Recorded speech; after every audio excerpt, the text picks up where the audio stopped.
Hey everyone, welcome back to Notes to Self, where we are recapping season 1 of Sister Wives. We have said before we have not watched about 90% of Sister Wives, so we decided to go back and watch all of season 1 and then do a recap. So this one is going to be the finale of season 1 and the honeymoon special. We're going to do them both in one sit down because the actual recap didn't have, or the finale didn't have as much information as the honeymoon one did.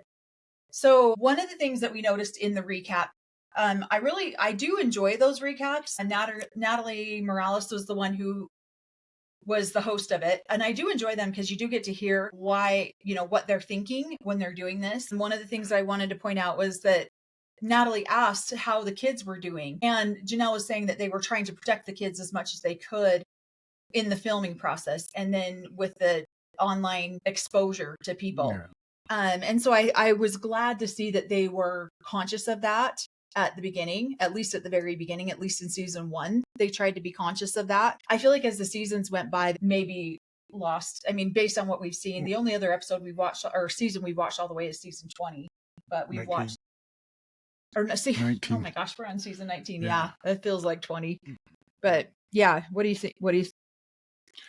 Nothing. I just found some amazing, especially in the recapping. I loved that they asked, hey, can any of the wives leave anytime they want? And how does it happen? And they were trying to give the, what is it? The polite, oh yeah, wives can leave anytime they want. And then he even turns to Christine and holds her hand and says, I'll pay for a house and next door, and I'll pay more money just to see the kids. So he's saying all these pretty words 19 seasons later. She's moved. Yeah, has to be taken court to do it. So what he's saying in the beginning to relieve everybody's mind that these women are trapped, that things are being held. Well, financially, a lot of times they are trapped from leaving.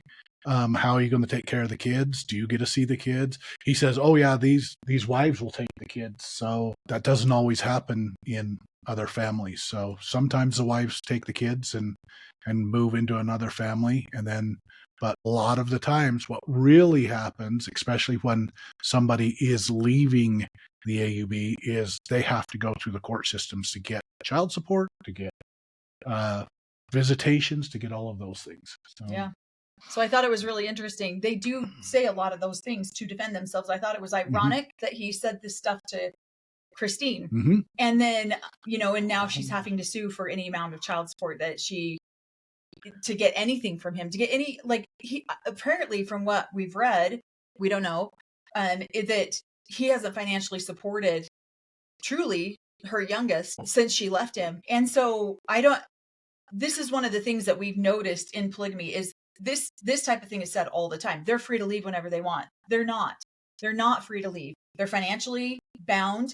They're spiritually bound. They're married. You think that you have all these choices and you don't. Most women don't have an opportunity or a way to support themselves financially when they do leave. And the men are like, no, she can leave at any point. And then proceeds to lie about how she could leave. One of the things I appreciated about Natalie is she was talking to Cody and she said, it almost seems like you're the moon and everything revolves around you. And the whole family's orbiting around you.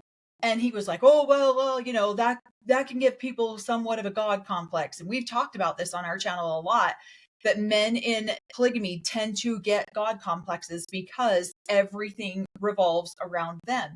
If they go to a house, everything revolves around them. Everyone's so excited. They put on their best behavior. If they go, the wives are constantly wanting him to be around.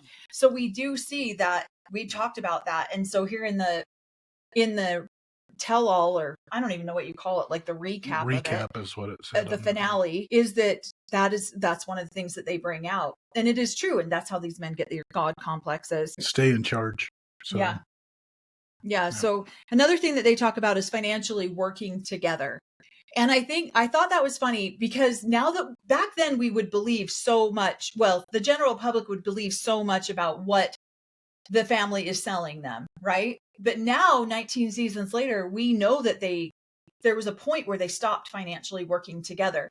And that's really when you get one person that comes in and is very selfish and they're taking more than they're giving. And then you'll start to see separation happen. And so I thought that was really interesting when they're like, no, the whole family works together. The whole family, donates to the family fund, whatever it is. And then, of course, we all saw Robin. Probably at that time they were. Too. And they were. I'm sure that they were. I'm sure because the original 3 wives and Cody had a system.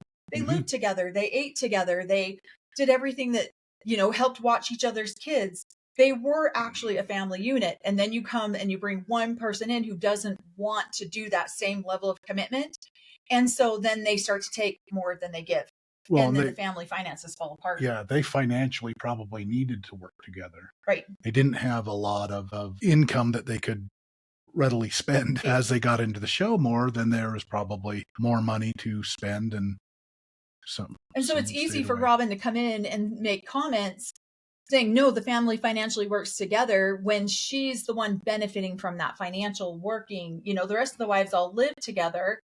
And then they had to set up an entire separate household for Robin and her kids. And that's expensive. And Janelle was worried about that too. Yeah. There's so many red flags that these 3 original wives are seeing, not only in the dating process, but in the structure that the family's becoming. Those are all the red flags that they have chosen to live together. Why are they going to get a bigger home where they're all living together again to financially be able to handle it? There's so many questions that these other wives have or are left out of even the conversation in some of decisions that were made. I feel like some of those other wives were left out of the conversation, which is a huge red flag within the AUB community. Well, and then Natalie proceeds to ask Cody, why did you wait 16 years to get another wife? And then Cody starts talking about wife hunting. And we have brought this up a couple of times and about, you just don't go out there and you don't wife hunt. That's not true. Exactly. For some men, it is. For some men, they definitely don't go out there. They don't have their eye constantly on another woman or another girl. They're constant, they're happy. They're content with what they have. And the wives are sometimes the ones who are like, oh, hey, that girl would be a good addition to our family. So when Cody said that, I just thought that was interesting because now 19 seasons later, people are getting that ick factor from Cody with some of the, with Robin's girls. They're getting that ick factor. And so Cody flat out says, it's like he makes fun of people who are out there looking for fresh meat, fresh blood, whatever you want to call it, new wives, girls. Building up of their kingdoms. Right. And so I thought that was funny that he kind of made fun of people like that. And now people are picking up that energy from him 19 seasons later. Mm-hmm. That's what's so interesting to go back and because we could have watched this and given our commentary and went, that's not true. That's not true. That's not true. Or that is true. That's our experience. But now the audience actually gets to see that because it's 19 seasons later. They've seen it play out. Right. You've seen it play out. And you're getting the same creep factor that he was talking about at the very beginning. So, yeah, because he did. And then you get to get the insight of, well, we met her at a party, or you eyeballed her down at church and didn't know who she was. So that's creepy. That's where the creep factor That's a creep factor. And he's pointing it out because, he might have been creepy at a point. Because, he's pointing it out because he knows what he knows what it is. He's the one who was checking out a girl at a party. And he's seen it within the AUB too. And we don't know how they actually met because they all have so many different stories about how they actually met. But if seeing her at a party is true, he's describing himself at the end of this season finale. He's describing himself that, no, I'm not out just checking out random girls. Yeah, you are. And so, and that is pretty typical of, I would say 95% of polygamous men. There are a few that don't have a roaming eye. There really are. And I want to give credit to those guys because they really don't go out there searching for a wife every time they go to a social event. But 95% of them do. But the majority are constantly in dating mode. They're in a mode of dating, looking, where when a wife gets married within the AUB, most of them are like, okay, now we're moving into a married and settled down mode where the husband's always in a dating mode. Yeah. So, well, and one of the things we talked about just right before we came on camera is because I noticed this a lot during this episode, and I've gotten this question a lot in my comment section.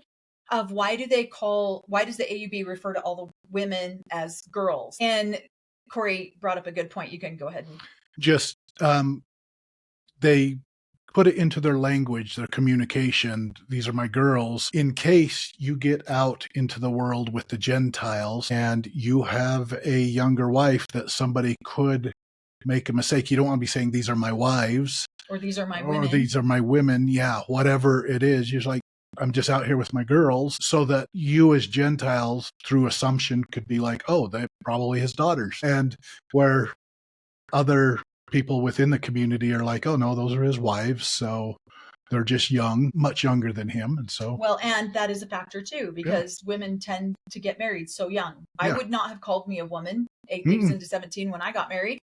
I would have called me a girl. I was a young girl. I was a teenage girl, not quite, there's that song out there, not a girl, but not quite a woman. You're like somewhere in between. And so it's like, there's that factor in polygamy that typically girls will get married so young that they are referred to as girls. So that you as Gentiles, so that we people out can have their assumption either way. Right. So, because it might be like, ooh, creepy. That's your grandpa? Daughter? I don't know. And he's not going to, he's not going to say, well, these are my wives. These are the women in my family. These are my girls. People don't always question when somebody says, oh, these are my girls, instead of these just are my out women. Hanging out with my girls. So one of the things I thought was really funny, and I don't know if Cody was just doing this to cover his own tracks, whatever it was, but he said when he first saw Robin, there was an ick factor to her. And I thought that was really interesting, because now he's saying, oh, the first moment that we locked eyes and there was this lightning bolt, and Cody's like, oh, I stared at her too long. And I was like, she could be another man's wife. And so I think that it's so hard to listen to this man explain stuff, knowing that, is he lying then or is he lying now? And it's really hard to understand, what? I think that he was saying that so that there were so many red flags popping up about his behavior with Robin, all of that stuff. He could have said that to try to make himself look better or make the original 3 wives feel better. I think so too. Because if he really did have this lightning bolt, she really did have this lightning bolt.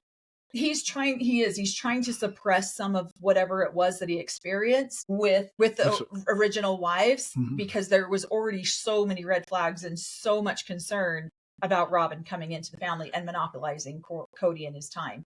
Well, and I don't know if he's communicated that yet. I didn't see it in the first season, but eventually he said he had an ick factor with Christine, right? Yeah. So it's just his way of saying, well, at the beginning I had an ick factor, but I learned to love these women type thing. And so it's another thing too, is I've seen a lot of men say this kind of stuff because they don't want to admit that they're like, oh, I'm head over heels in love with this one. They don't want to admit that.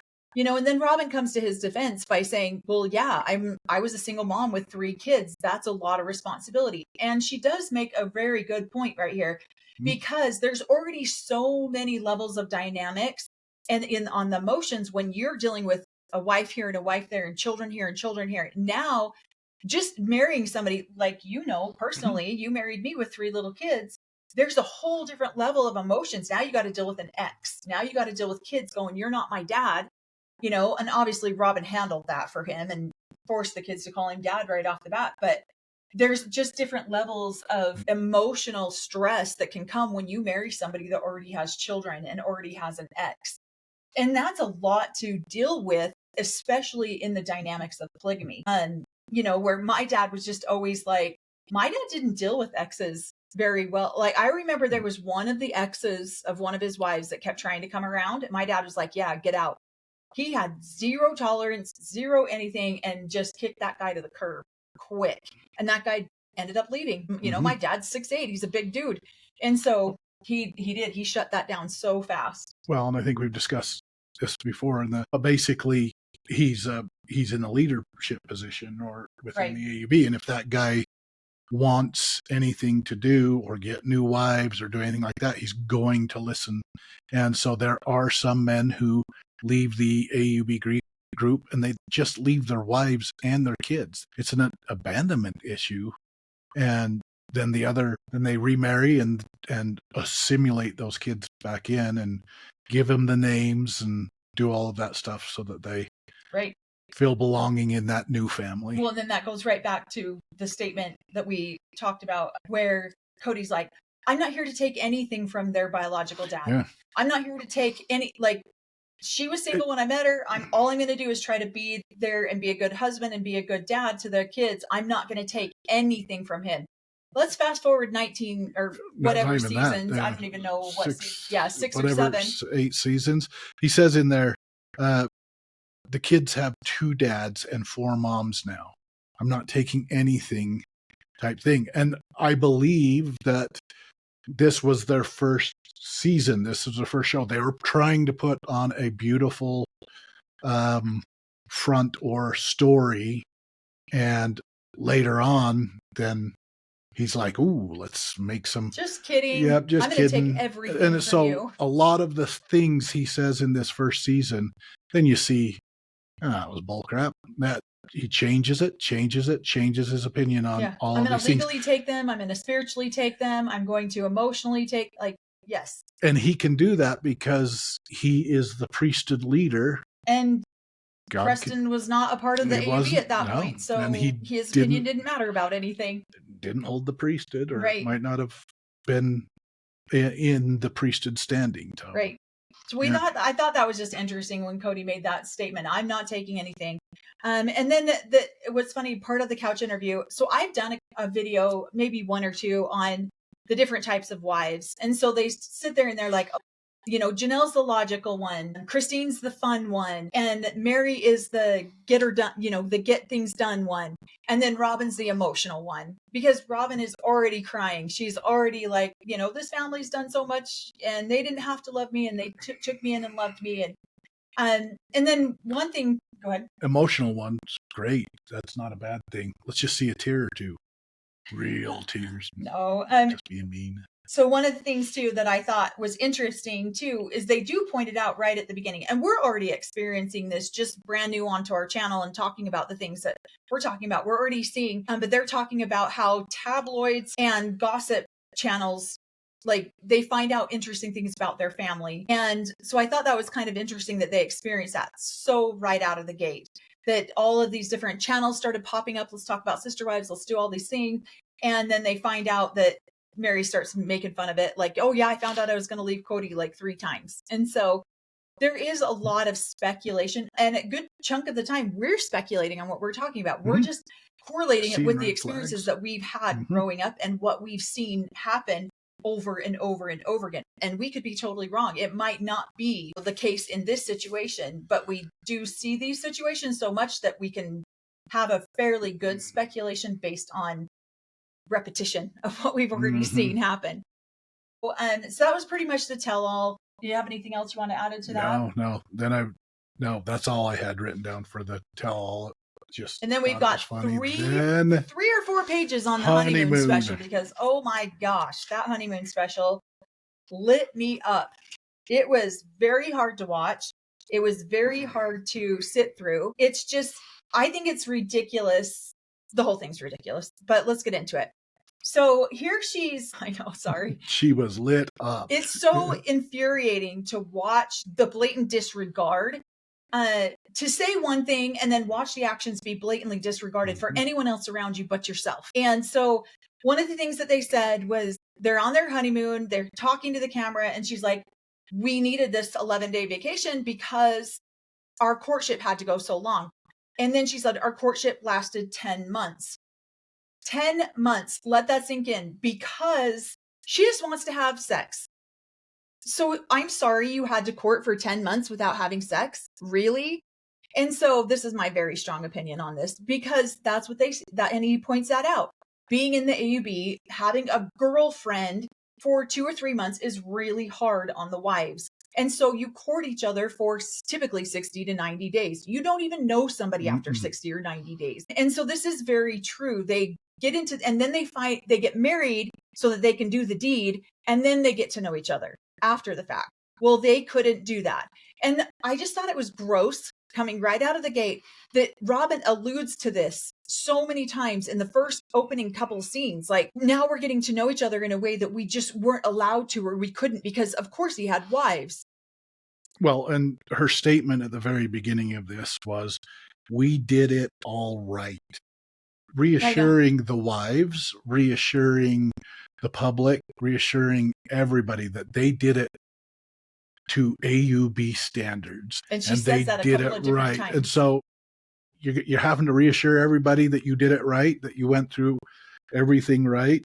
And yes, we did it right. And we dragged it out for 10 months, or they were engaged for 10 months and did it right. We did. Pinky promise. We did. Everybody, wives, everything like that. Now, we're not saying that they didn't do that. It's just for her to have to reassure the camera a couple of different times that they did. Because who knows? Who knows what happened? I 100% believed that they did it all 100% above and board, until a couple of things have come out in season 19. And now that we know that, it's hard to listen to her, proclamation to the camera. We did this right. We did this right for 10 months. We did above board. Well, and I think it's because Christine probably raised doubt because Christine waited to kiss him over the altar. And so by stating that, by bringing that out, you kissed her, you did that. That wasn't, Christine questioned if they did it right there by making that statement. And so she's reassuring the wives and we, the dupable public, that they did it right. So, and that's the only way she got through the temple, is by doing it right. Yeah, she wouldn't have not been able to go through the temple. He would have lost all of his wives. I mean, it would have been a huge fiasco. And we've seen those happen. We have seen men literally sleep with wives, or, girls that they're courting, and it destroys the entire family. They lose all their wives. It's a crap show at that point. So I just thank the TV. Thanks, Robin, for that reinsurance. Kind of makes me feel better. She really goes on to talk about how they have to keep their morals extremely high while they're in the courting process, because and we've said this on this channel a dozen times, because if he's doing it with you before you're married, then you're going to wonder what he's doing with someone else. And so you have to keep the morals very high so that you don't question what he's doing with somebody else when it's her turn. And so I thought it was just interesting that they very much picked this apart. And then also that they made God a part of their entire dating process. Now, this is very true in the AUB, in my experience. When you are courting another woman, or a girl, we should say, when you're courting a girl, then God is supposed to be the center focal point of that new union. It is supposed to, like, you bring in the husband and the current wives and then the girlfriend. You do a lot of praying together. You do a lot of, what? No, go. Not that I would know, but because I haven't courted within your community. Well, God is supposed to be the center focal point. It's not supposed to be, I'm so attracted to him, I just want to have sex with him. Oh, I just want to be a part of this family. Oh, I want, and so you're doing a lot of praying together. You're doing a lot of, you go to all the church activities together so that you can keep your morals high, and God does become the center of that relationship. Now, I have seen a lot of people do this and be successful at it, because God is the center of is the focus of the family and the relationship. But I've also seen it go so far south where people say that, and then that's not what they do at all. And so I thought it was really interesting that Cody pointed that out several times, that God was supposed to be the focused part, the eternal companion in their relationship. And it really is supposed to be that way. One of the things that Cody was saying is, when you make God the center of the relationship and the center of the courtship with the current wives and with the new wife, when you make God that center of a courtship, it creates trust. And all I could hear him say was, it creates a tryst. I'm like, is he talking about trust right now? Or is he talking about a tryst? I'm not really sure, because let's get forward 19 seasons and he admits he had a tryst. So by this point, Robin already knows about his tryst. So how does she sit there next to him on the couch as they're doing an interview in their honeymoon suite, and he's talking about making God the focal point of the center of their relationship, knowing full well that he's disclosed information to her about having premarital relations with other people, but he hasn't disclosed that to two of the other wives. Christine and Janelle. And Janelle. How does she sit there in good conscience and watch him flat out lie to the camera and then not question if he would lie to the camera about something about her? How the hypocrisy in that moment blew my mind, because here they are wanting to, they're trying to come off as this good Christian couple that follows all God's commandments. And yet Robin knew full well. And that's why I like watching Janelle, because I feel like I understand a lot of what her facial movements, her surprise of that's not the whole truth type thing, or okay. So, and she heard tryst for truth or trust. And I put in here that the tryst is his crown jewel. So what does that mean? You have to be more explanatory. He says trust is the crown jewel of our relationship type thing and everything. But then once you sat there and said, "Oh, tryst is," I'm like, "Oh, okay, I misspelled tryst." In polygamy, we have to explain the crown jewel thing, and maybe I'll explain it the way I understand it. Then you can explain it the way you understand it. Okay. We were always told growing up that you are a crown or you are a jewel in your husband's crown, and that he is the king or the god of priesthood leader, the priesthood leader, and you are the most precious of jewels in that crown. And so that's where that was always my understanding. Mm-hmm. And so you always wanted to keep yourself as bright and shiny as possible. You always wanted to keep yourself as clean and vibrant and radiant as possible, because you were a jewel in the crown of a king or a priesthood holder, if you want to call it. So is that who is more than a king, who has the potential to become a godhead of his own. And so that's why that's what the crown means. So you said that the trust. He says trust is the crown jewel within their thing. We have to have trust with each other and everything. And the whole he's making this statement while we now know that trust, that the trust isn't there. The trust that he has not even felt like that he can trust two of his wives to tell his whole story. You know what I mean? What else is he keeping secret? What else are they both keeping secret? What else is there that we as the Gentiles needn't know? Yeah. And so I really, really struggled with that conversation when they were interviewing him on the couch in their honeymoon suite. Really? Very righteous. You're going to sit here and spew bull BS about trust, and Robin's going to sit there and allow you to do this when she knows secrets that are big secrets that your other wives don't even know. So, and is he lying then, or is he lying now? Yeah. Secrets that if they came out, he would be put on probation. He would be, if that had come out before they disfellowshipped or if that had come out before, if she had been like her dad in any way and he communicated that to her and she went and told the priesthood leader, he would be put on probation for a while to not be able to get any other wives. And they probably would have told the other wives, hey, this is something that your husband forgot to disclose to you before you got married. And now you have a choice whether to leave or not. Right. So glad she's changed and keeps better secrets than her dad did. So that's awesome. One of the things too that really lit me up right out of the gate on this episode, that I kind of jumped over, so I'm going to jump back to it, is the fact that she had her mom babysit for her while they were gone for 11 days. And I will die on the hill that 11 days is complete crap. And so she had her mom babysit. So basically she's taking away this husband, this father, this financial provider for his family for 11 days. And then she's removed her kids from the situation too and given her mom, hey, I need you to watch my children for 11 days. And now, so basically all she's done is come and plucked out a father from an entire family and then taken her kids off to the side too. Put them in safety. So someone safe could watch them. So then the women had to call and say, hey, can we take the kids on a picnic with us so that we can have some level? And so it doesn't even feel like, hey, wait a minute. Family. are we a combined family, or did you just come and take our dad away? Did you just come and take our husband away? Did you just come and take our best friend away? And how do they pay for that? Is it PTO? Does he have, the ability to pay for an 11-day honeymoon right out of the gate? That is I've seen some pretty selfish things in polygamy done by women. This is right at the top of some of the most selfish things I've ever seen women do in polygamy.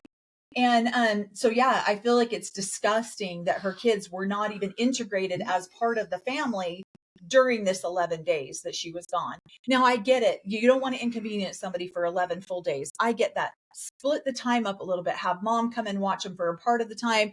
Have the wives come and watch them for the other part of the time. Make sure that there's some interaction there so that their dad and their husband didn't just run off with a concubine. Well, and have that be a good sister wife, by the way, and have that conversation with your sister wives of what's going to work for you guys. You know what I mean? You're sitting there wanting to say you're a great sister wife, you're this, you're that, and yet you're still acting like a single mother, which is fine. That's the beginning stages and everything. But yeah, why don't you if you're so perfect at polygamy, why don't you have that conversation and discuss things with your sister wives? Yeah. And it's funny because I was like, what did we do? I'm like, oh yeah, we didn't go on a honeymoon. We took our kids. And we took them. Well, it's funny because then the wives talk about everything that they did on their honeymoons. And we took our kids to Yellowstone and went to Montana. We did the same honeymoon that all the women did. And so I just think the three original wives did. And I think it's funny too, because these wives are sitting on the couch and they're talking about this and they're pissed. Like you can see that how angry they are. And Janelle's like, yeah, she didn't take Cody's phone call for 5 days because she was so angry. And I'm sure Janelle statement was 11 days is ridiculous. Yeah. And it is ridiculous. And she's angry because for multiple reasons. Her and Cody they state this very clearly, are the two only adults in this family with a full-time job. If he takes 11 days off, where does that financial fallback go to? It goes to Janelle. And so it's like, did you go to Janelle and say, hey, are you okay with me pulling out this many resources from the family? Oh, and by the way, I won't be working for 11 days. So there's not going to be my next paycheck. And so I don't blame Janelle for being as angry as she was, because she is now, for half of the month, she's responsible for all of the family's finances. And now they've gone and added a whole nother household worth of finances that now for a little over 1/3 of that month, Janelle gets to be solely financial responsible for, because Cody's taking 11 days off out of a 30-day month. And so Janelle has multiple reasons to be fuming at this. And I don't know, it's just one of those assumptions again, but I'm sure there was a conversation about it, and conversation came down to too bad. You know what I mean? Oh, I'm sure. We've scheduled 11 days. Too bad. Robin needs it. Another huge red flag. So yeah, she's not going to talk to him. Wait a minute. Think rational. Think what we need as a family. Think what we've been doing as a family, sacrificing as a family. 20 years of a marriage, and you take 3 days, and this new marriage, leaving for 11 days and leaving all the finances, all of the worry, all of the stress, all of the managing of the family. Yeah. For 11 days. Well, so Janelle did say that it was ridiculous, and she also said it was illogical. Yeah. And I totally agree with the illogicalness, because literally now she's solely responsible for Robin's whole household for 1/3 of the month. She's solely financially responsible for their primary residence for 1/3 of the month. He has just now dumped all of this financial responsibility onto her. So it is illogical. How do you rationalize irresponsible that? If you're Robin, how do you rationalize that? I mean, and this just goes to show the level of selfishness right out of the gate. So then, and it's just interesting to hear all three wives just talk about their experience on the couch, and they're not shy about it. Mary's just like, this is ridiculous. I am married to Cody for 20 years and I get a 3-day vacation in Mexico. And this is very standard. A 3-day vacation is like the most anyone that I know of has really ever taken. That's typically what my dad takes with his wives, is 3 days. You get Thursday night, Friday, Saturday, and you come back Sunday night. And so that you can go back to work on Monday. And the only day off that he takes is Friday. unless of course he works weekends. But yeah, that's 3 days is very typical and very standard. Who else can afford to do more than that? Especially when they're running families, and it's usually off one or two. We have these huge families that run one or two financial incomes. Right. So one of the main financial incomes can't just take off and go. Yeah, I'd have been pissed too if I was. Oh, yeah. But no, just the interesting part to kind of give you guys more of a insight on the AUB and the thought pattern. It's interesting because the selfishness that comes that we look at and we go, wait a minute, who's being selfish in this arrangement, it would be Robin. My assumption instantly was Robin's the selfish one. She's taking away Cody and Robin. I'm going to put them on both of them. Yeah. That they're taking away and enjoying each other for 11 days away and putting all the responsibility on those other women. And then the women sit around and say, we need to be less jealous and less selfish. To be a good sister wife, we need to be less jealous. And so they're taking on that. Someone else's selfishness. Yeah, we need to be less selfish because Robin needs this 11 days. So we'll be less selfish. Wait a minute. You're the only one not at the table at this moment that is not being selfish. It's Cody and Robin being selfish, but they're going to take that on so that they can help get better themselves. No, they're not as selfish. They're not as jealous. They've got a list of all these things that they're not going to be, so they can emulate what a good sister wife, what a good wife to their husband looks like. So, well, and people ask us all the time, how does somebody like Robin come in and take this much control over the family? This is exactly how she does it. Because you have people who are constantly self-reflecting. And they're constantly going, okay, what can I do better? How do I show up better? How do I be a better sister wife? I'm being too selfish right now. And then you have those that come in and just take everything. And they don't self-reflect. They don't go, okay, wait a minute, what can I do to be a better sister wife? And then they're like, I know there's a pie and there's like 5 pieces, but I'm going to need 3 of those 5 pieces. You guys can split the other 2, but look how generous I am because I'm giving you the other 2. You should just be happy that I'm giving these to you. But she doesn't never focus on the fact that she just took 3. And that's kind of what happens in this religion, is that you do get these women who are constantly striving to be better people. And so they will take this on personally. If you're the better sister wife, you're not saying on every episode or having your husband come on every episode to say you're the best sister wife. I'm the best sister wife. I'm this. Look what I do for I just wanted to be a good sister wife. Cody's like, Robin's such a good sister wife. She gives so much. And da-da-da. The real sister wife that's being good and sacrificing isn't saying that on. They're the ones sitting there going, we need to be less selfish. We need to be less jealous. So, no. So, sorry. I'm very annoyed with this whole. I know. There are so many red flags and I found it interesting that he turns to Christine. Why?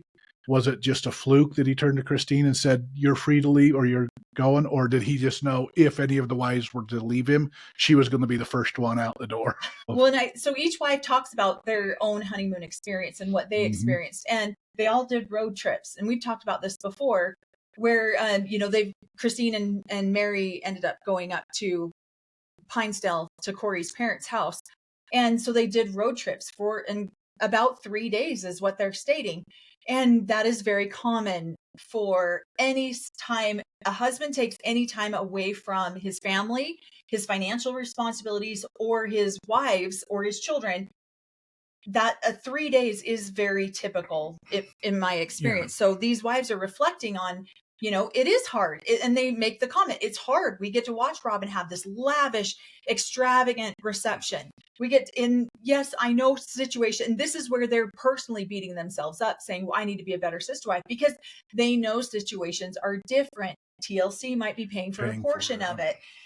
There's different circumstances. They're not in the same financial situation that they were before. And so they rationalize all this, but it still hurts emotionally because it feels so unfair. and especially if Mary only went on her honeymoon for 3 days, or not her honeymoon, but her 20-year anniversary for 3 days. When she said that, my jaw hit the floor. Like, really? She's like, I put 20 years into this relationship and I got 3 days. And so, yeah, it is. She put 10 months in, so she needed an extra day for the pain and suffering. A day for each month she had to wait. A day on her honeymoon for every month she had to wait to get married. Yeah. And then one for good measure, so she got 11 days. Oh my gosh, it's so funny. And so then all the wives are sitting around talking, and they're saying, that they appreciate it since Robin's come into the family because she talks to Cody differently, and now Cody's actually responding to the wives differently. And he's speaking in more therapy terms, I guess is what you'd say. He's becoming more aware. And so, because I feel like Robin's bringing this awareness to him. And so I've noticed that too. Robin's very aware of the things that she says. I don't think she's as aware of the things that she does. And so that's the biggest difference right there.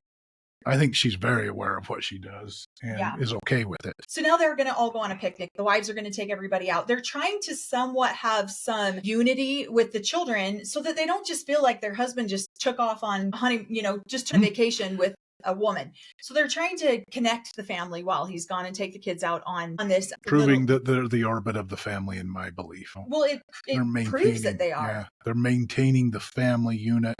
They're bringing the other kids in, trying to assimilate them in that they are a family and part of the family while these other two are off enjoying each other. So, so they're creating that moment, that family bonding. And that goes, I was actually really impressed with the wives that they were doing this, because a lot of times in polygamy, when a husband goes off on a honeymoon with another wife, the women will isolate themselves because they're trying to work through their own emotions, and there might be some harsh feelings. And so if they get together, it could be explosive, where one wife's like, well, when you went on your honeymoon, you did blah, blah, blah, blah, blah. And so they don't always keep their emotions in check. They're irrational at that time because they're so emotional at that time. And I'm not trying to justify any of it. It's just they're going through, and especially Christine being postpartum. So I really have to hand it to these women for going and getting Robin's kids and bringing them in, and then still getting together and still planning something that is so chaotic as taking all of your children up the mountains for dinner. I understand the chaos. And so that can already add a level of stress, and you're already at a level of stress. And then you add postpartum, and you could literally blow your top. And so most women will just isolate themselves. They'll stay in their own corners.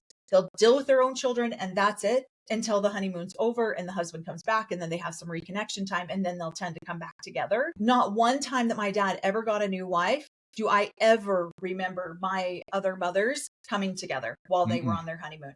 I don't remember it even once. And so I really wanted to point out the strength of these women. This is where you can show, they prove over and over and over that their goal is the unity of the family.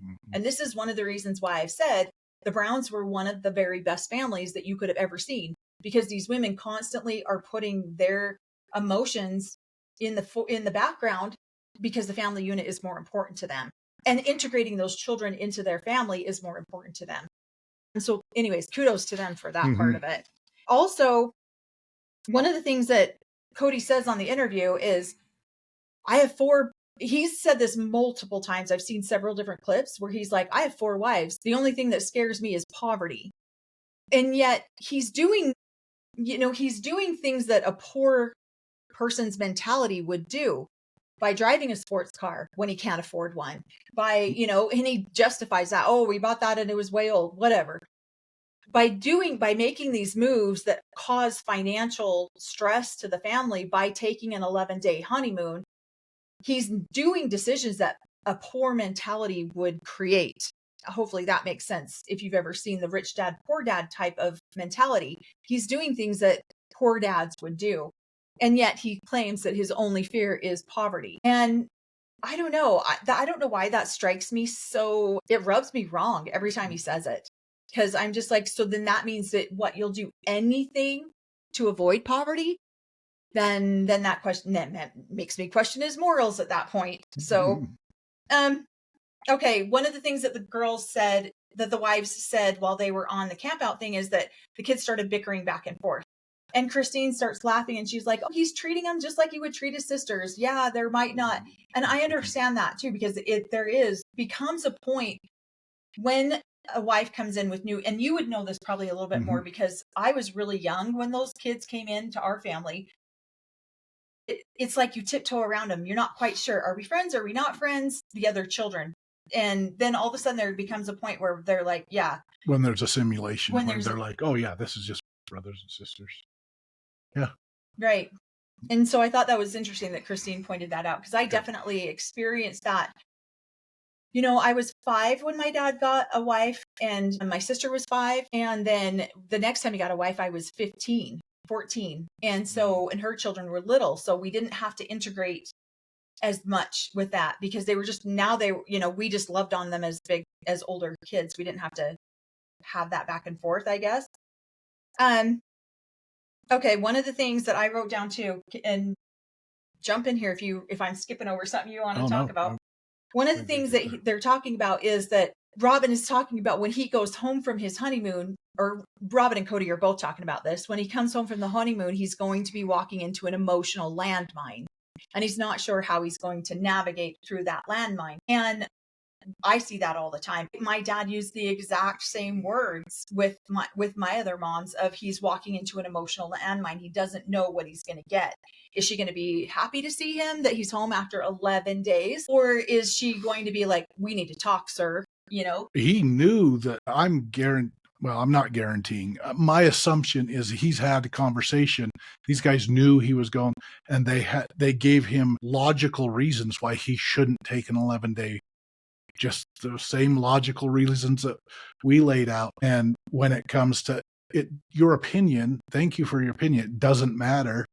Robin needs this. We're going, because Christine even picks up the phone and says to Robin, did you need this? How sad that she needed this, because Cody and Robin both made a decision that they were going, and the other wife's opinion didn't matter. So he knew he was coming back to landmines. Yeah. He knew he was, because he disregarded their opinion on the matter, stepping outside of the norm that they have created for 20 years, that it's 3 days for you, it's 3 days for you, it's 3 days for you. And he's already showing that there's favoritism. He is going to give her an 11-day, and he wants it too. It's him and her 11-day celebration for coming together. He's been giddy the whole time that he's been dating her. He's been lovesick. All of the things he didn't show when the other wives were coming into the family. All the things, he had none of those emotions. He was doing it righteously. He was doing it trudging through. And all of a sudden, he's coming in with a whole different attitude that's raising the red flags. He's breaking all of the norms of, nope, you get 3 days, you get 3 days, you get 3 days, to she gets 11 days to catch up. Yeah. You know what I mean? And so, and these guys have all, hey, if you want to keep harmony within the family, you will stick to the plan, you will stick to the thing. And he doesn't. He's like, nope. And so he knows he's coming back to some emotional flack from changing his norms for this one woman. So this sister wife, the best sister wife of them all, type thing. Well, and then Robin's heartbroken that she broke the hearts of these other women. So, okay. Sorry. That's so ridiculous. But no, Robin goes, I want him to call home while we're on our honeymoon, because I know how upset I was when he went on his anniversary with Mary. He was gone with Mary, and he didn't call me. And so we kind of went back and did some of the timeline. And if Mary's anniversary was at the end of April, and I was like, that's pretty entitled for her to feel like she's a girlfriend at that point. If we go by the show's timeline, right? Then she's a girlfriend.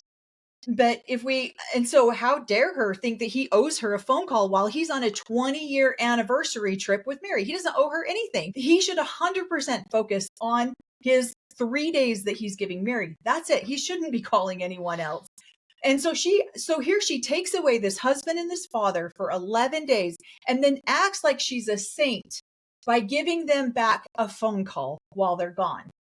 by letting them have, and I was telling Cory, I'm like, I can't imagine disconnecting from Cory for 11 days. There's no way that we would ever do that. I don't think we've ever done that in 25 years that we've known each other. Even in the 2 years we were divorced, we have never gone 11 days and not talked to each other. Yeah. And so she takes him, this father, out of his family environment, and then by the graciousness of her good heart, gives them a phone call later on. He didn't, I can probably guarantee he didn't talk to his kids. So he's gone for 11 days without communication with his children too. And then we see later on in the series, there's no way he can go to a surgery for one of his children because he would be leaving the other children behind, and he can't leave those other children behind like that.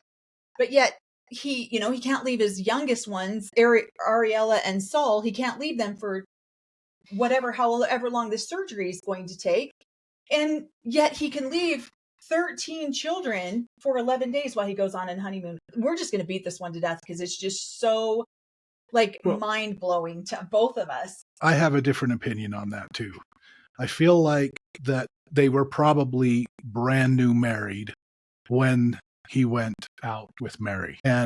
But the norm that I was getting to that. Yeah, the norm that he has set for the last 20 years with the other wives is when he goes out with a wife for the 3 days, that time is for that wife. And so his norm that he has created with the original 3 wives is, if I'm leaving with Mary, there will be no phone calls back. Well, if she's newly into the family and probably is just learning about the rules that the other wives have all agreed to, hey, he's going with Mary for 3 days. He's not going to call us. He's not going to do this stuff. He's spending that quality time with her type thing. And he's been doing this. And then all of a sudden she realizes, why isn't he calling me? He's spending all this time. That's not going to happen. That hurts. And Cody, that's not going to happen again. You will be calling me when you take these other wives out. And I'm going to show you the pattern that we're going to change very quickly. And so I need you to check in with the other 3 wives while I'm doing whatever I'm doing. You go check in with them, because this is what I expect in future. When you go out with one of these other wives, I expect a phone call. I expect a check-in. And so she's kind of creating that rule, her new rule for the family. Well, and she says that right off. She was like, I know how painful it was for me when he left for 3 days. 3 days is not unreasonable for a man to solely focus on that relationship and have no outside influences coming into that relationship. That's not unreasonable in this lifestyle. Society. And so, but for her, that's what I was going to say. According to the show timeline, she would have just been a girlfriend at that point.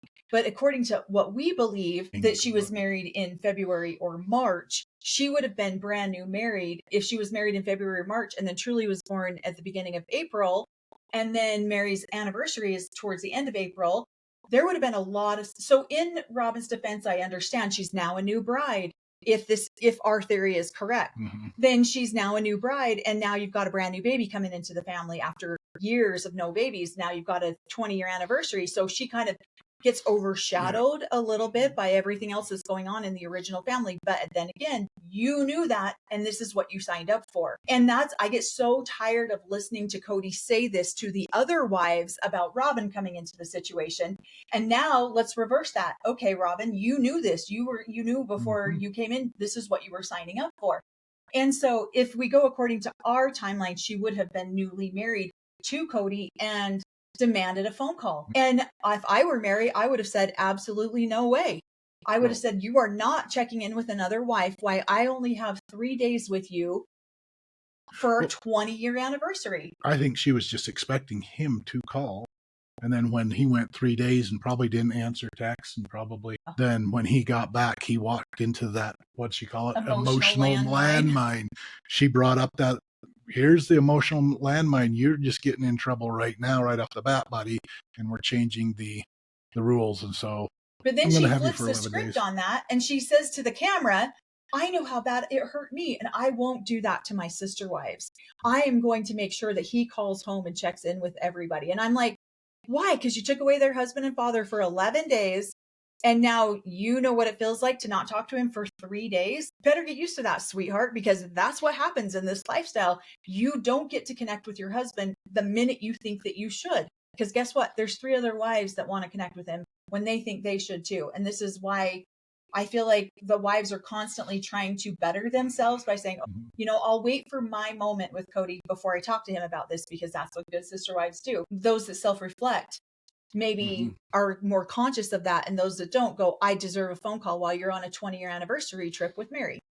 So I'm being pretty harsh with Robin about this, because it is, I did experience this exact same scenario as a kid with my dad marrying a wife who came in and demanded every minute of his time and all of his attention. And I do remember an incident where, yeah, this did happen. My dad didn't want a cell phone for years because he didn't want people being able to get a hold of him while he was on vacation with someone else. Although he did have a wife look up the hotel that they were staying at and called the hotel and demanded that he take her phone call. And so this does happen. And then there's the wives that are okay going, okay, I'll wait my 3 days. And then when he gets home, we'll talk. So it does, Robin's the kind that would find the hotel and call the hotel and demand that they give him the phone. And so another thing that we talked about, and then Janelle, of course, he's frustrated because Janelle's ignoring his phone calls, but she's so raged and angry with him at this point, and I don't blame her. And she even gets emotional, which I don't think we've seen Janelle get emotional, at least not in the episodes that we've seen and the things that we've read online. Janelle just is very logical and very, and yet we see her get emotional several times. And I am sorry, shame on the man who doesn't pay attention to the needs, emotional needs of his original wives to accommodate the emotional needs of one woman coming into the family. If all 3 of them feel the same way, you might want to stop and take a look at what you're choosing. There you go. There's my little rant about that. I'm like, this episode just made me so angry on so many levels. And then he knows that they're recording the honeymoon and that these wives are going to watch this later, or they have the opportunity to watch it, whether they did or not. That blows my mind. There's so many intimate scenes between him and Robin during this episode. And there should be, it's their honeymoon, but those wives don't want to see that. They don't want to see the intimate where he's breathing in her essence while he's hugging her on the beach. They don't want to see that shit. So anyways, one of the things too that they're talking about is the wives are all sitting on the couch and they're talking about the different relationships that he has with each one of them. And one of the things that really stuck out to me that Christine said, because I have heard my mom say this exact same thing, is that he doesn't value me as an intellectual. We don't talk for hours at a time. And Cody's saying, yeah, Janelle and I can talk for hours at a time. And Janelle's, and that's something that's painful for Christine, because he doesn't value her as an intellectual. So he's not going to have intellectual conversations with her. And, I've made this comment before when my dad would get on the phone with a wife. Based on the tone of voice I heard him use, I knew which wife he was talking to, because he would talk to the super, super needy wife like she was a child, like she was a baby, and he'd get his baby voice on and talk to her. Then he would talk to his intellectual wife as very intellectually, oh, what are we going to do about this? Dear. Yeah. And then he would talk to his career wife in very bullet points. Okay, let's do this, we're done. And then he would talk to his, whiny wife, like, oh my gosh, do I have to take her phone call right now? You would not believe how many times I sat there and next to my dad, and he would get a phone call and he's like, oh my God, do I have to take this phone call? I don't yet. I'm not taking it. Decline. And so when they're talking about their different relationships with him, this is one of the reasons why you're always trying to be a good sister wife, because you don't want him to get that phone call and see your name pop up and be like, oh, I'm not taking this phone call. Decline. And so you're always trying to better yourself so that you are not the wife that he so easily dismisses. Does that make sense? What are you reading? Oh, sorry. I'm just kind of going through my notes. I covered most of the stuff, but one of the things that I wanted to point out was training that Cody was receiving from Robin on. She's beginning at the very beginning to train him. Not only you won't ignore me ever. Yeah, and I'm going to train you on how to treat your other wives because I'm better at this type thing. This is how you're. And so then he's going through. The wives are like, oh yeah, there's definitely a change in him. He's learning how to talk different. You kind of brought that up and everything. And I found it interesting that Mary did say, we are being selfish. Instead, wait a minute, you guys are the ones that, you're the one that just took a 3-day 20-year anniversary. For a 20-year anniversary, you're pointing that out. You're pointing that she's taken, and then you're saying we to the 3 original wives, we are being selfish. Christine talked about that moment as, do you really need 11 days? And she's like, and I did. She said, I did need that 11 days. And she's like, oh, how sad. How sad. And ingenuine, but it's also, bless you. Yeah. Somebody said that on one of our lives earlier. Christine can give the best, God bless your heart. Yeah, bless your heart. And then Janelle says in there that Cody doesn't do cookie cutter relationships. And I put in a big bold now he doesn't, because she doesn't want the 3 days. She wants the 11 days. Right. And it's not going to be cookie cuttered, because she's going to take what she feels like she deserves as the best sister wife, and the other 3 wives can divide the scraps. So, right. Well, and that's when Christine says that. Yeah, I asked Robin, tell me that you needed 11 days. Like, Christine's begging and searching for some like rationality to this completely irrational, selfish move. And so when Robin's like, I needed 11 days, Christine went, oh, that's so sad. And she said it as if Robin was so pathetic that she needed. So Robin is not secure enough with herself and doesn't have a strong enough sense of self that she can come into the family and assimilate into the family without without sticking out and identifying her own like needs. And that's, I'm not saying that not the way that I like it, but where most women will come into this, and you have to have a strong sense of self. You will go through moments where you're super insecure. You will go through moments when you are in self-doubt and you're wondering who you are and what you are and why you are.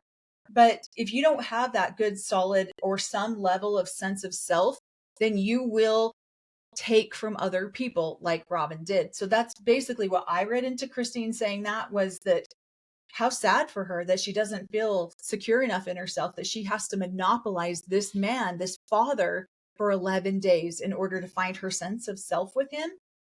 Yeah. And I think you did it perfect with the pie. She's taking the majority. Yeah. And then her sainthood comes out and she gives a sliver back. I'm such a good sister wife. I'm giving, because the whole pie belongs to me, but I'm giving you guys a sliver back to divide equally among yourselves. Yep. My opinion on it. So one of the things I wanted to bring up too, and I kind of did like hit it just a second ago, was where cell phones have really changed the way polygamy is lived now on mobile devices, because now you can get a hold of somebody and it's almost like we have this entitlement or this expectation. I text you. Why didn't you text me back? Why didn't you text me back for 6 hours? And so we have this sense of entitlement as a society where we look at it things that we deserve a response. And really we don't. I emailed you. Why haven't you emailed me back? So in a day and age of digital instant communication, there is now a level of entitlement and expectations. Now, thank heavens that this was not around when I was going through our courtship, my ex-husband and I going through our courtship. I don't know how I would have handled that, because when you're gone on your 3-day honeymoon or whatever it is, that time should be focused towards you. And Cody talks about, when he's talking to Mary on the couch, he's like, I really enjoyed our text messages about our dreams, and let's talk more about that when I get home. And so here he's, on his honeymoon with Robin, laying in bed with Robin, texting Mary.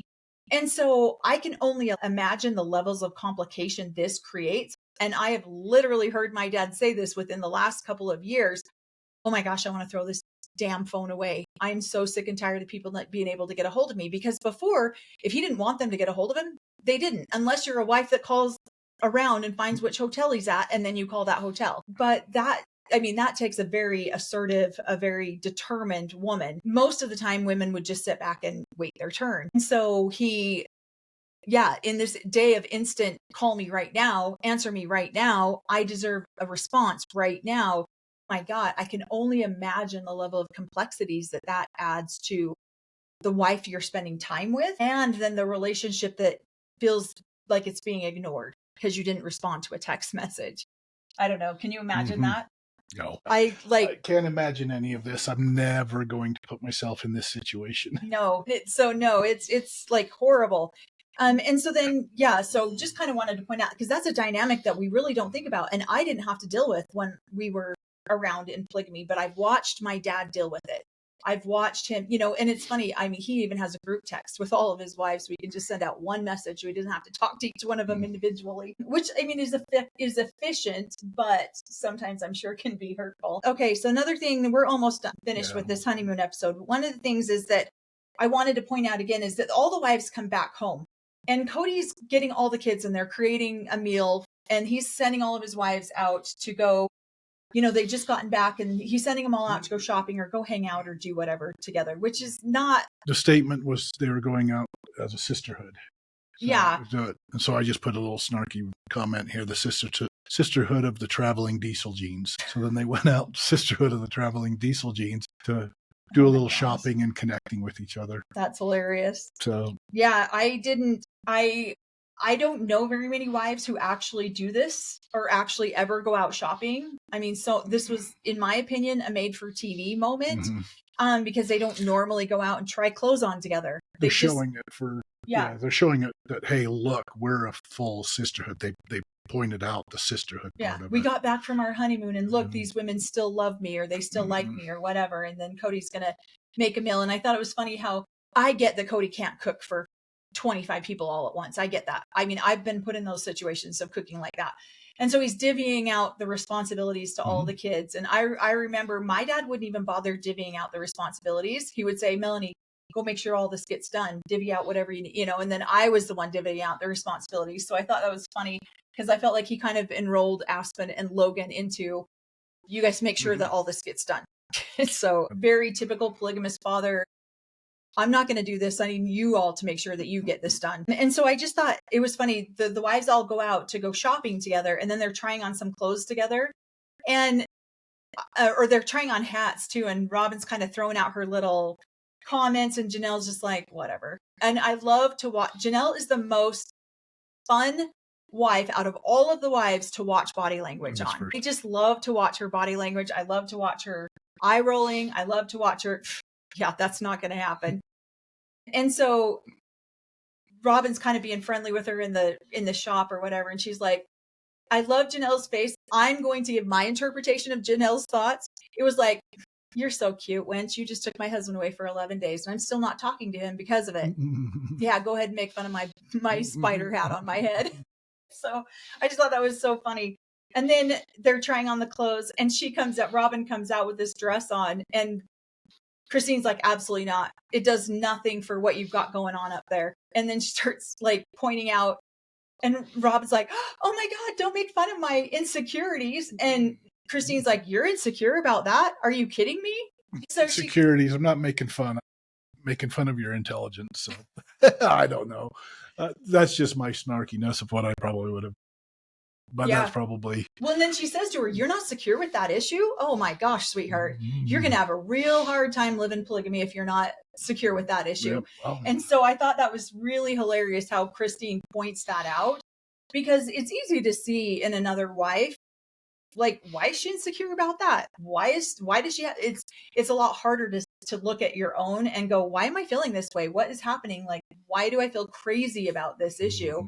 But there are things like body parts that you do get insecure about because you might not come equipped with the same equipment that another woman has. And so it's like, oh, does he like her better because her body's better?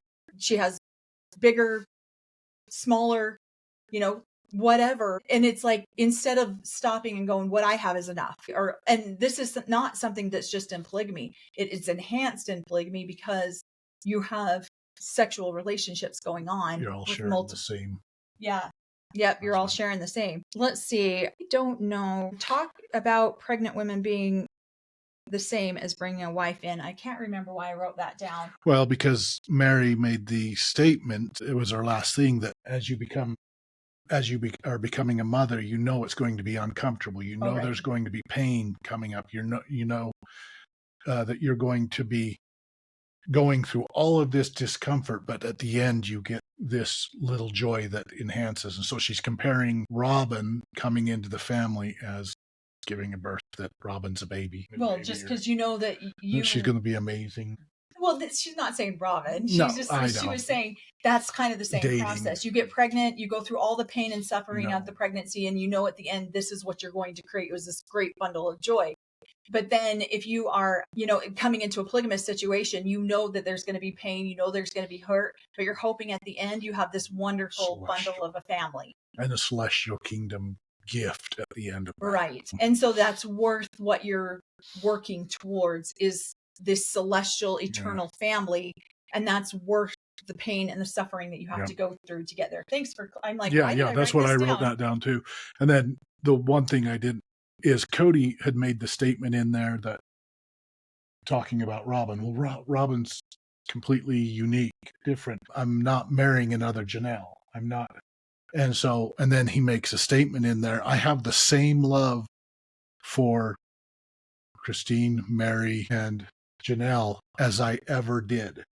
And so it was interesting that he said that I have the same love for them as I ever did, because of how he speaks now. Because, and was that love diminished? Oh, I have this love for these 3 wives, but oh my gosh, this goddess has taught me to love even deeper and more passionate than ever before. But think about that. Truthfully, when did he ever spend, other than Mary, he didn't spend that kind of time with Janelle. Mm-mm. I'll bet never in the entire 20 years that they've been together has he ever spent 11 days with her. No.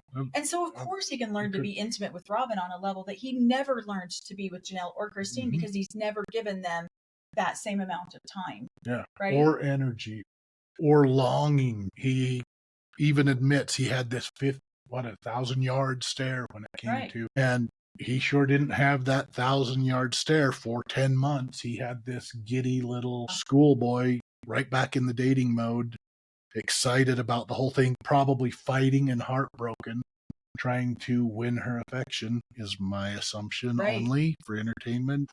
That's my opinion on the matter. And those other wives are seeing that. So, Right. And I think it's really sad because, Christine could have created that level of intimacy if she had 11 days with him. And Janelle probably could have too if she had 11 days with him. And so what he did was extremely, I would have divorced him right then. Yeah, it basically pointed out not only, but I felt like that he was wanting Robin to know that whatever she wanted, whatever she needed, she was going to get. And even if he was going to have to come home to landmines with the other wives. Very true. And so, and so he's basically turned, there you go. Here's my whole life. You can have everything. Whole everything. And then then she's stating this whole dreamy, this is what I was looking for, this sisterhood, this blah. And honestly, most of the stuff that was in here is the pretty flowery things for you, the Gentiles, to see, to say, hey, this couldn't be all that bad. You just see the little bit of snark throughout it, those red flags. We're going, wait a minute, this is red flags. My red flags is seeing how Janelle, Christine, and Mary were in the cult-like trance of we're the ones being selfish because we think that 11 days is ridiculous. It's too much. It's too much. And this wife needs it. So we're the ones that need correcting. We're the ones that need this. They're shaming themselves, if you will, or we need to become better. That's what we're going for. And then as this pattern continues, allegedly, I have not seen all of them, you will see eventually they'll start to wake up from that dreamlike state or that cult-like state of going, wait a minute, no, this is manipulation. This is going too far, to the point where they're all divorced now except for Robin and Cody. Well, right. And when you hear Christine now say, I don't trust her. And why should she? Robin came in and monopolized his time. She shouldn't trust her at all. And the interesting part, I wrote that down too. Christine says, I don't trust Robin, and I am more comfortable with she's talking to the 2 other wives. Mm-hmm. I am more comfortable with these other wives than with Robin. And that's because there is a lack of trust. She can see the violations that are going on, and she's comfortable with these wives that they've all kind of worked things out and made agreements on how they're going to separate the time. That's funny. And I wrote that down too, but I didn't. Robin's not even coming in and playing like she's going to play fair or even she's at all. She's not even pretending to play fair. She's just coming in and making demands right out of the gate. And she doesn't say anything. I'm sitting there going, where are these girls coming up with the selfish line? Right. And I'm like, because they've had a talking to by Cody of how selfish they are not to give. And I'm like, what she needs. She's not being selfish. You guys are being selfish. And so these are, again, my assumptions of behind the scenes conversations that no, they probably said something about how selfish that behavior was, and he's turning it back on them to you guys need to be less selfish and less jealous. Mm-hmm. So because I love you all the same. Right. But I'm going to spend 11 days over here and 3 days here. But I love you all the same. No worries. So we actually, when we watch the show, we'll both take notes, but we don't actually compare with our notes until we get on here and start talking about it, so that I can kind of give my perspective, he can give his perspective. So I think it's interesting that we pulled out so many of the same things about this episode. And we did pause a couple of times because I was getting lit up there for a minute. I'm just like, oh my gosh, she's over here generously giving back a phone call, a text after she took away a father and a husband for 11 days. And I have complained about this on so many of our lives and so many of our videos, because it is just something that is so mind-blowing in this community that you just never see happen. And so that's why it's something that Robin should never live polygamy, because she is very, very self-focused and very, very self-interested. And so, so there you go. There's our whole recap of Steve. Oh, what? She has never lived polygamy. Oh, you already made that statement earlier. She hasn't. No, she's never lived polygamy. She doesn't. The original 3 lived it. She never has. So right. Go ahead. Sorry. But no, this is our recap of season 1. Hope you guys enjoyed it. Yep. I don't know how fast we'll jump into season 2, if we are going to at all, because this was a lot already. But we'll see what we're gonna kind of make some decisions here in the next few days and decide if we're even gonna jump into season 2. Hopefully you guys have liked what? We should. You want to? I don't want to, but we'll start it, see what it looks like. So I know it feels. I can't imagine it gets any. I'm just looking for the small little snarky stuff. So yeah. So let's see how they assimilate for the next what is it now? Another 10 months. Yeah. See if she changes anything. The way she's assimilated. And maybe we will give it a go. I don't know. We're going to talk about it a little bit more before, because it does feel a little heavy sometimes. But yeah, hopefully you guys enjoyed it. Let us know in the comments what you think of our thoughts on the show and what we think of the show. And we've appreciated all of the support. We have gotten hundreds and thousands of comments on our videos already, just based on our commentary on season 1. And season 1 is the only season that we have actually watched in the past, but we've never sat and dissected it the way that we did during this watch. The other seasons we have not seen, other than little clips here and there. So everything we watch moving forward, that's what we decide to do, will be brand new for us. It will be it'll be trying to put pieces together of clips that we've seen that you guys have sent us or emailed us or anything like that. So yeah, it's been fun to go through this. It's been interesting. We've enjoyed it. And it's also been like, oh my God, do I want to do 19 seasons of this? I don't think so, but we'll see. Cory's insistent, so we'll see. I think the better content is if I record some of the reactions of it while she's watching it. I know. And she pauses the TV and puts the remote down, and my goodness, and I'm like snickering over there writing my notes. And that's the thing about this lifestyle, is that for the women, it is a lot harder. It is a lot more like, what in the heavens are these people thinking? And so heck, you gotta do it for the first season. Heck, and gosh darn it. And so it does. It's and especially having my ex-husband court women and go through some of these experiences myself, it's infuriating to watch. And then seeing some of my very best friends go through this experience and hearing it from their perspectives when we were kids, and watching my mothers go through it, my mom go through it. There is very emotional. There's a lot of triggering stuff that happens, but we'll see. I think season 2 is when they leave Lehigh and go to Vegas, but I'm not sure. I kind of think that. And so I've had a lot of people request that we give them our opinion about that. So Isn't the season she kicks the dog too? Is it really? I think so, because I didn't see her kick the dog in the first season. Oh yeah. So just the other wives. Yeah. So thank you guys so much. Thanks for all your support with this. Yep. And hopefully we will come back to watch our videos, like, subscribe, share our videos if you find any value or relevancy in them. We really appreciate all the support that we've gotten so far. And we're trying to reach 10,000 followers. So thank you guys for helping us. You guys are awesome. Have a great night. Have a good night.